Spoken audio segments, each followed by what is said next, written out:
السلام علیکم ورحمۃ اللہ۔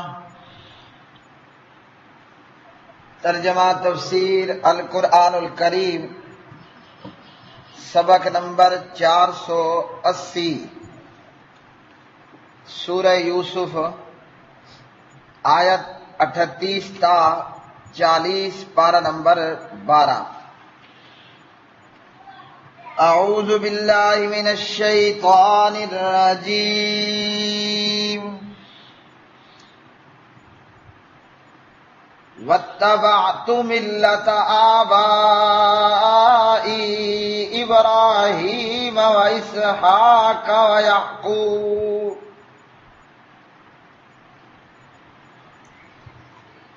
ما كان لنا أن نشرك بالله من شيء ذلك من فضل الله علينا وعلى الناس ولكن أكثر الناس لا يشكرون۔ یا صاحب السجن أأرباب متفرقون خير أم الله الواحد القهار؟ ما تعبدون من دونه إلا أسماء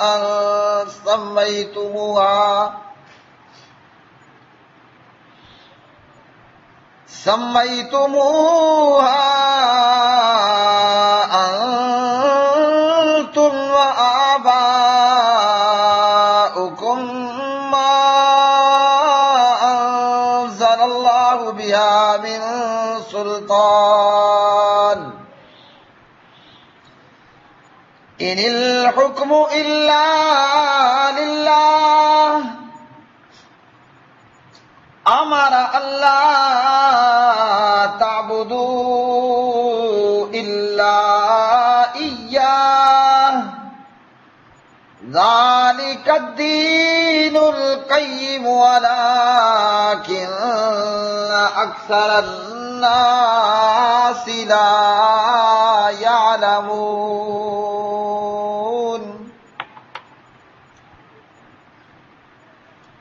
اور میں نے اپنے باپ دادا ابراہیم، اسحاق، یعقوب علیہ السلام کے دین کی پیروی کی ہے۔ ہمارے لیے ممکن ہی نہیں کہ ہم اللہ تعالیٰ کے ساتھ کسی چیز کو شریک ٹھہرائیں۔ یہ ہم پر اور لوگوں پر اللہ تعالیٰ کے فضل سے ہے، اور لیکن اکثر لوگ شکر نہیں کرتے۔ اے قید خانے کے دو ساتھیوں، کیا الگ الگ رب بہتر ہیں یا اللہ جو اکیلا ہے، نہایت زبردست ہے؟ تم اس کے سوا عبادت نہیں کرتے مگر چند ناموں کی جو تم نے اور تمہارے باپ دادا نے رکھ لیے ہیں۔ اللہ تعالیٰ نے ان کے بارے میں کوئی دلیل نہیں اتاری۔ حکم اللہ تعالیٰ کے سوا کسی کا نہیں۔ اس نے حکم دیا ہے کہ اس کے سوا اور کسی کی عبادت مت کرو، یہی سیدھا دین ہے، اور لیکن اکثر لوگ نہیں جانتے۔ اے قید خانے کے دو ساتھ، واتبعت، اور میں نے پیروی کی، ملت آبائی، اپنے باپ دادا کے دین کی، ابراہیم و اسحاق، اور اسحاق و یعقوب، اور یعقوب علیہ السلام۔ ما نہیں، کانا ہے، لنا ہمارے لیے، ان یہ کہ نشرکا ہم شریک ٹھہرائیں، باللہ اللہ تعالیٰ کے ساتھ، من شیئن کسی چیز کو، ذالکا یہ، من فضل اللہ اللہ تعالیٰ کے فضل سے ہے، علینا ہم پر، وعلی الناس اور لوگوں پر، ولیکن اور لیکن اکثر الناس لوگ لا یشکرون نہیں شکر کرتے۔ یا صاحب السجن، اے میرے جیل کے دونوں ساتھیوں، ارباب متفرقون، کیا متفرق رب خیر بہتر ہے ام یا اللہ تعالی الواحد جو ایک القہار نہایت غالب ہے۔ ما تعبدون نہیں تم عبادت کرتے من دونی اس کے سوا الا مگر اسمان چند ناموں کی سمیتموہا تم نے رکھے ہیں وہ انتم تم نے وآباؤکم اور تمہارے باپ دادا نے ما نہیں انزل اللہ نازل کی اللہ تعالیٰ نے بہا ان کی من سلطان کوئی دلیل ان نہیں ہے الحکم حکم الا مگر للہ اللہ تعالیٰ ہی کا ہمارا اس نے حکم دیا اللہ تعبدو یہ کہ نہ تم عبادت کرو الا مگر ایا صرف اسی کی ذالکا یہی ہے الدین و دین القیم سیدھا ولیکن اور لیکن اکثر الناس لوگ لا یعلمون نہیں جانتے۔ پیارے بھائی اور بہنوں، جناب حضرت یوسف علیہ السلام قید خانے جیل خانے میں ہیں اور جیل خانے کے دو ساتھی ان سے اپنا خواب بیان کر کے تعبیر پوچھتے ہیں۔ جناب یوسف علیہ السلام فرماتے ہیں کھانا آنے سے پہلے تمہیں میں تعبیر بتا دوں گا۔ اب اس بیچ کے وقفے میں جناب یوسف علیہ السلام کیا کرنے بیٹھ گئے؟ جناب یوسف علیہ السلام نے اس بیچ کے وقفے میں درس توحید کا اہتمام کر لیا۔ اس بیچ کے وقفے میں یعنی کھانا آنے سے پہلے کے وقفے میں جناب یوسف علیہ السلام نے ایک کانفرنس کا اہتمام کر لیا، جسے آپ کہہ دیں توحیدی کانفرنس، ایک دعوت کا اہتمام کر لیا، لا الہ الا اللہ کی دعوت کا پیغام۔ آج حالت یہ ہے کہ اگر لا الہ الا اللہ کو بیان کیا جائے کہ اللہ کے سوا کوئی معبود برحق نہیں ہے، جھوٹے ہیں اور جو ہیں وہ سب جھوٹے ہیں، سچا اور حقیقی معبود وہ صرف اور صرف ایک اللہ ہے، تو اپنوں کو بھی بعض دفعہ تکلیف ہوتی ہے اور پرائیوں کو تو تکلیف ہونی ہوتی ہے۔ جیسا کہ ایک اہل حدیث مرکز یا مدرسہ یا مسجد، وہاں اس مسجد میں جب خطبہ جمعہ دیا تو توحید پر جمعہ پڑھایا اور معبودان باطلہ کا رد کیا، تو اپنوں کو ہی بڑی تکلیف ہوئی کہ جناب ہمارے کافی ممبر ناراض ہو جائیں گے، یعنی لا الہ الا اللہ کی دعوت پر تکلیف۔ پرایوں کو تو ہو سو ہو، وہ تو سمجھ میں آتی ہے نا کہ ان کے پیالے میں شرک اور بدعات بھرا پڑا ہے۔ یہاں اپنوں کا حال بھی یہی ہے کہ لا الہ الا اللہ کی دعوت پر تکلیف کا ہونا۔ حالانکہ علامہ احسان علیہ ظہیر شہید اور شاعر مشرق علامہ محمد اقبال رحمت اللہ تعالی علیہما نے ہمیں یہ درس دیا ہے، کوئی خفا ہو یا خوش ہو، کوئی خفا ہو کہ خوش ہو، لا الہ الا اللہ کی صدا ضرور لگانی ہے، لا الہ الا اللہ کی صدا ضرور لگانی ہے۔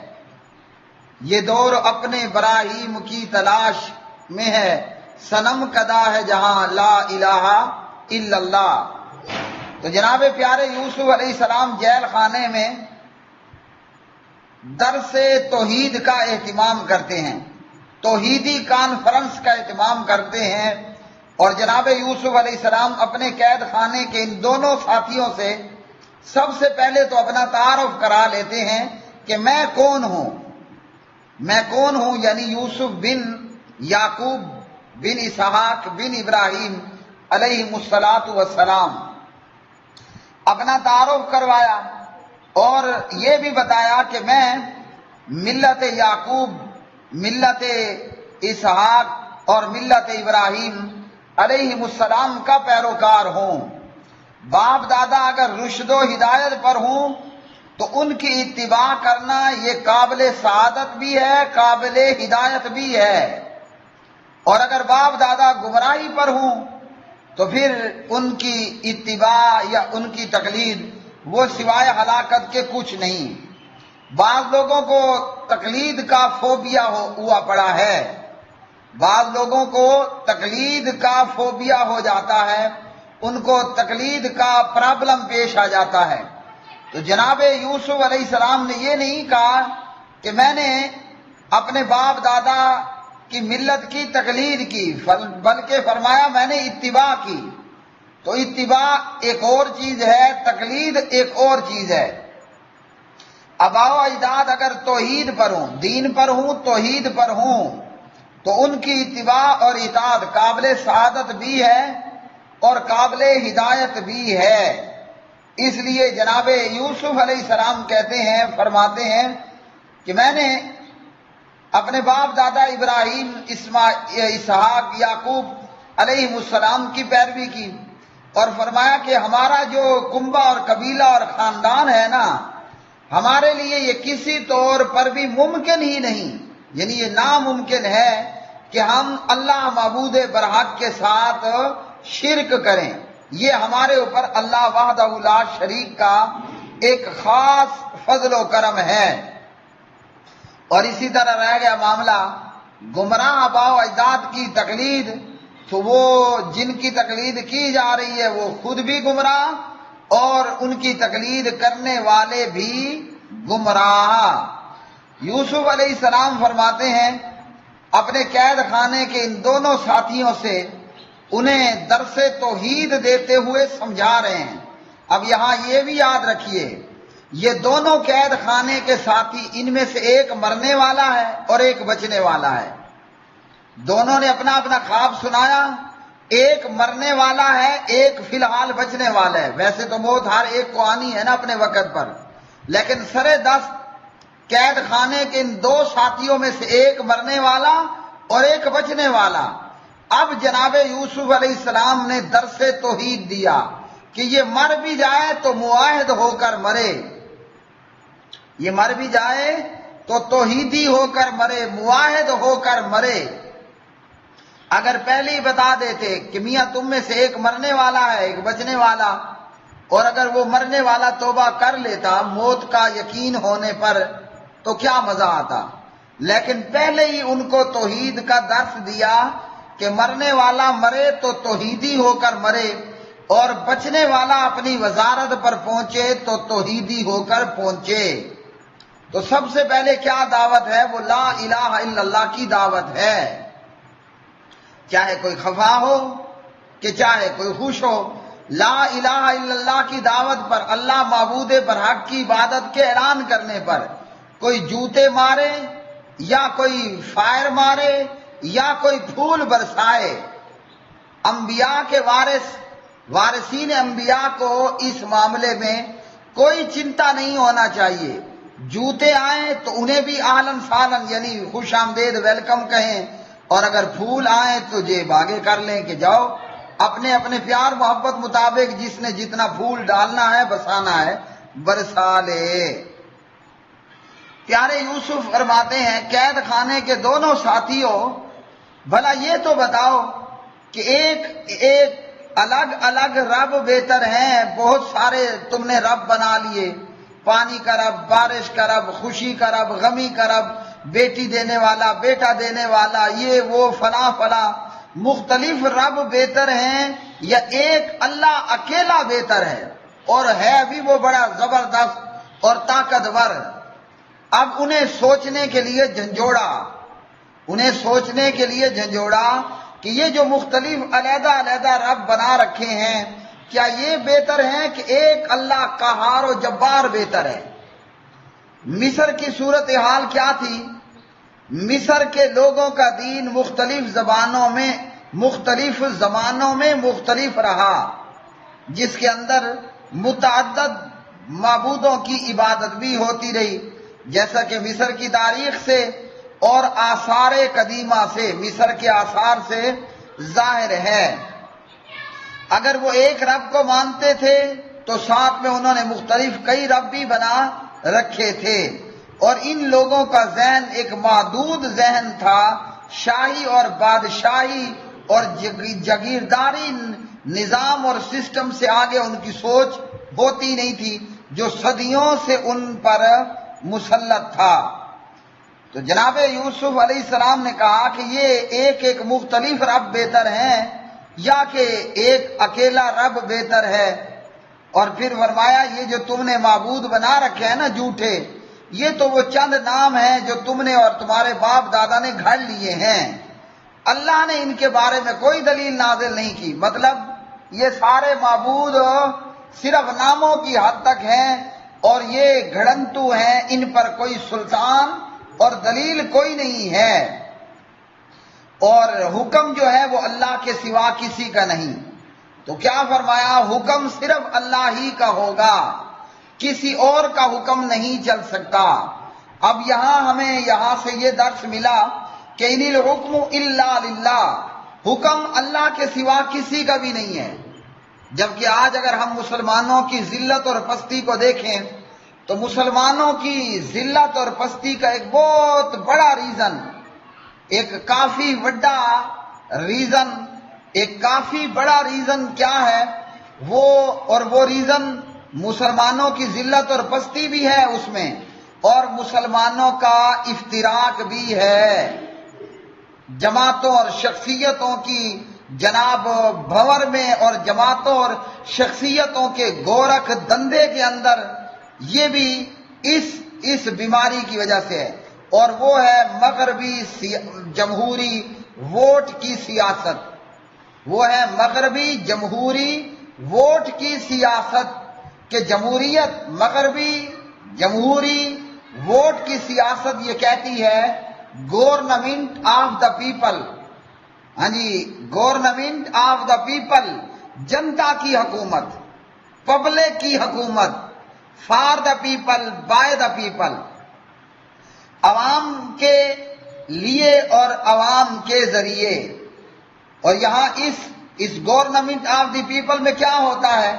عوام کی حکومت، جنتا کی حکومت، پبلک کی حکومت، کہ اس جمہوری سیاسی سسٹم ووٹ کی سیاست میں عوام اپنا ووٹ کاسٹ کرتے ہیں، پھر ایک نمائندے کا چناؤ ہوتا ہے، اور پھر اس کے تحت ایک پارلیمنٹ وجود میں آتی ہے، اور اس پارلیمنٹ کے اندر قانون سازی ہوتی ہے، اور پارلیمنٹ کی اکثریت جب کسی چیز کو منظور کر لے تو اوپر موجود پارلیمنٹ کی کرسی پر اسپیکر یا ڈپٹی اسپیکر اسے منظور کر لیتا ہے۔ یہ ہے government of the people, for the people, by the people. یہ مغربی جمہوری ووٹ کی سیاست ہے۔ اور اللہ تعالیٰ نے کیا فرمایا کہ ان الحکم الا للہ، حکم تو فقط اللہ کا ہے۔ کیا مطلب؟ گورنمنٹ آف دا اللہ، یہ حکومت ہوگی تو صرف اللہ وحدہ لا شریک کی ہوگی، اور یہ کس پر ہوگی؟ عوام پر ہوگی اور حکمرانوں پر ہوگی، یہاں تک کہ کسی کو بھی یہ اختیار نہیں ہے کوئی حلال کسی چیز کو بنائے اور کوئی کسی چیز کو حرام بنائے۔ اور یہی کام یہود و نصارہ میں ہوا کرتا تھا کہ انہوں نے اپنے احبار و رہبان کو رب بنا لیا، اتخذوا احبارهم ورهبانهم اربابا من دون اللہ۔ اب یہ رب بنانا کیسا تھا؟ یہ رب بنانا کچھ ایسا تھا کہ ان کے علماء اور درویش بزرگان کسی چیز کو سمجھتے تو حلال بنا لیتے، کسی چیز کو سمجھتے تو حرام قرار دے لیتے، جبکہ جس کو وہ حلال کر رہے ہیں وہ اللہ کے ہاں حرام ہوتی، اور جسے وہ حرام کر رہے ہیں وہ اللہ کی کتاب میں حلال ہوا کرتی۔ یہ تھی ان کے اندر بیماری اور خرابی، اور یہی کام آگے چل کر انگریزوں نے احبار و رہبان سے لے کر پارلیمنٹ کو سونپ دیا اور کہا کہ government of the people, for the people, by the people. اور انہی کفار و مشرکین اور یہود و نصارہ کی تقلید کرتے ہوئے کیا کیا؟ مسلمان کہلوانے والوں نے، کلمہ پڑھنے والوں نے بھی اسی نظام حکومت کو اپنا لیا، حالانکہ اسلام اس کی ہرگز اجازت نہیں دیتا، نہ احبار و رہبان کو، علماء اور بزرگان کو یہ اختیار ہے کہ وہ حلال اور حرام کی اتھارٹی اپنے ہاتھ میں لیں، نہ پارلیمنٹ کو یہ اختیار ہے کہ وہ حلال اور حرام کا معاملہ اپنے ہاتھ میں لے۔ آج یورپ میں ہم دیکھتے ہیں نا، جو جمہوریت ملک پاکستان میں ہے وہی جمہوریت ہمارے پڑوسی ہندوستان میں ہے، جو جمہوریت پاکستان میں ہے وہی جمہوریت امریکہ میں ہے، برطانیہ میں ہے، سوئٹزرلینڈ میں ہے، یورپین ممالک کے اندر ہے، وہی چیز وہاں اور وہی چیز یہاں۔ اب اس پارلیمنٹ میں کیا ہوتا ہے؟ اس پارلیمنٹ میں کیا ہوتا ہے؟ اس پارلیمنٹ میں یہ ہوتا ہے کہ جناب یورپ کی پارلیمنٹ اکثریت رائے سے یہ منظور کر لیتی ہے کہ مرد میل سے شادی کر لے اور فیمیل سے شادی کر لے۔ آج یورپ کے اندر دھڑا دھڑ یہ قانونی حیثیت حاصل کر چکا ہے۔ لونڈے بازی ہو رہی ہے یا کہ خواتین بازی ہو رہی ہے، یہ بے حیائی اور برائی کا اتنا بڑا کام کہ جس کی وجہ سے اللہ تعالیٰ نے لوط علیہ السلام کی قوم کو ہلاک کر دیا۔ اور کیسے ہلاک کیا؟ ان کی بستی اٹھائی گئی اور اتنا بلندی پر لے جائی گئی کہ آسمان کے فرشتوں نے اس سدوم نامی بستی کے بھونکنے والے کتوں کی آوازوں کو سنا، اور پھر یہ بستی الٹ کر نیچے کو ماری گئی اور اس پر نشان زدہ پتھروں کی بارش ہوئی، مسومۃ عند ربک۔ لیکن آج وہی لونڈے بازی کا کام یورپ میں باقاعدہ قانونی حیثیت رکھتا ہے۔ یہ کس کے طفیل ہوا؟ Government of the people, by the people, for the people. مغربی جمہوری ووٹ کی سیاست سے یہ ہوا، اور آج بھی ہوتا ہے، ہمارے ملک میں بھی ہوتا ہے۔ وہ حقوق نسواں کا بل ہو یا جناب اس طرح کے دیگر برے کام ہوں، کئی ایسے بل پارلیمنٹ میں پیش ہوتے ہیں کہ جن کی اسلام ہرگز اجازت نہیں دیتا۔ ان میں سے کئی پاس ہو جاتے ہیں، کئی پہ آگے چل کر آبجیکشن ہو جاتا ہے، اور کئی اپنی اکثریت حاصل نہ کرنے کی بدولت دم توڑ جاتے ہیں۔ لیکن ایک معاملہ پوری طرح ہوتا ہے جیسے یورپ میں موجود ہوتا ہے۔ کل کو مزید اگر ایسے اوباش اور لفنگے لوگوں کا اسمبلی میں اکثریتی معاملہ ہو گیا تو کل کو یہ بھی پارلیمنٹ یہ پاس کرے گی کہ لا الہ الا اللہ کے نام پر بننے والے اس ملک میں ہندو بھی صدر پاکستان اور وزیر اعظم پاکستان بن سکتا ہے۔ جیسا کہ ہم جانتے ہیں کہ اس ملک کلمہ پڑھنے والے ملک میں جسٹس کی کرسی پر ہندو لوگ بھی جسٹس رہ چکے ہیں۔ کل کو یہ پارلیمنٹ پاس کرے کہ کوئی ہندو، کوئی عیسائی، کوئی یہودی، کوئی مرتد بے ایمان قادیانی ملک کا وزیر اعظم بن سکتا ہے، اسلام کیا اس کی اجازت دیتا ہے؟ ان الحکم الا للہ، حکم اللہ کے سوا کسی کا نہیں ہے۔ لیکن یہ آج ہم مسلمان ہیں کہ ہمیں دیکھ کر شرمائیں یہود۔ تو پیارے یوسف فرماتے ہیں حکم تو صرف اللہ کا ہے۔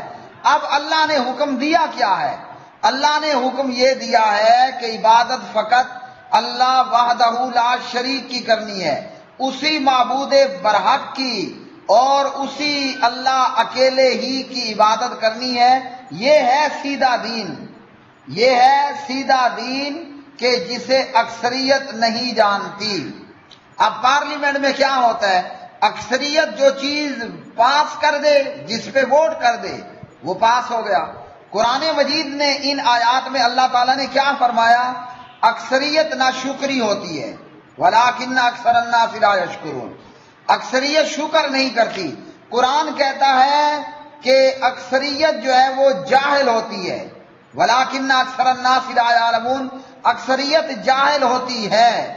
لیکن مغربی جمہوری ووٹ کی سیاست کیا کہتی ہے کہ اکثریت اپنا وزن رکھتی ہے، اکثریت طاقت رکھتی ہے۔ حالانکہ شاعر نے یہ کہا، اغلباً اقبال نے، شاعر نے یہ کہا ہے کہ جمہوریت ایک ایسا طرز سیاست ہے، جمہوریت ایک ایسا طرز سیاست ہے جس میں لوگوں کو گنا تو جاتا ہے مگر تولا نہیں جاتا۔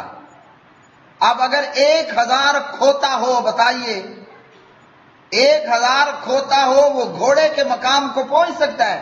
کوئی نہیں پہنچ سکتا، کبھی بھی نہیں پہنچ سکتا۔ تو کہاں پوری اسمبلی میں ایک مفتی محمود جیسا انسان، اور کہاں جناب نیچے جاہلوں کا پورا ایک ریوڑ۔ لیکن کیا ہے کہ اس جمہوری مغربی سیاست میں جہاں مفتی محمود کا ووٹ ہے، وہیں دیگر جاہلوں کا ووٹ بھی برابر ہے۔ حالانکہ ایسا نہیں ہو سکتا، عالم اور جاہل برابر نہیں ہو سکتے، اندھا اور دیکھنے والا برابر نہیں ہو سکتا، زندہ اور مردہ برابر نہیں ہو سکتے۔ لیکن ہماری شامت اعمال کہ ہم نے لا الہ الا اللہ کے نام پر لیے ہوئے ملک میں بجائے اس کے کہ خلافت یا بادشاہت کا اہتمام کیا جاتا، ہم نے یہاں مغربی جمہوری سیاست کو اپنے لیے بطور طرز حکومت پسند کر لیا۔ اگر یہاں بھی جمہوریت ہی نافذ کرنی تھی، مغربی جمہوری ووٹ کی سیاست، تو پھر ہندوستان سے علیحدہ ہونے کا کیا مطلب اور معنی بنتا تھا؟ تو قرآن مجید نے کہا اکثریت نہیں جانتی، اور اکثریت جاہل ہے، اکثریت شکر ادا نہیں کرتی ہے۔ اور یہی ہوا کہ کم من فیۃ قلیلۃ غلبت فیۃ کثیرۃ باذن اللہ۔ کئی مرتبہ ایسا ہوتا ہے کہ تھوڑی جماعت اللہ کے حکم سے بڑی جماعت پر غلبہ حاصل کر لیتی ہے۔ لیکن پارلیمنٹ میں کیا ہوتا ہے؟ پارلیمنٹ میں اکثریت اقلیت پر غلبہ حاصل کرتی ہے، پارلیمنٹ میں اکثریت اقلیت پر غلبہ حاصل کرتی ہے۔ اور بدر میں کیا تھا؟ 313، ابو جہل اینڈ کمپنی 950۔ احد میں کیا تھا؟ 700 مجاہدین طیبہ اور 3000 مکی مشرکوں کا لشکر۔ آپ بتائیے غالب کون ہوا؟ 313 ہوئے۔ اور سبحان اللہ سبحان اللہ، اسی طرح جناب طالوت علیہ السلام کا لشکر بھی وہ 313 پر مبنی تھا۔ تو کیا ہے کہ اسلام ہمیں یہ بتاتا ہے کہ اقلیت اکثریت پر غالب آ جاتی ہے، جمہوریت کہتی ہے نہیں کہ اکثریت کو اقلیت پر غلبہ ہوگا۔ تو ان آیات سے یہ معلوم ہوا کہ جمہوریت مغربی ووٹ کی سیاست کا اسلام میں اس کی گنجائش نہیں ہے اور اس کی کوئی جگہ موجود نہیں ہے۔ وآخر دعوانا الحمدللہ رب العالمین۔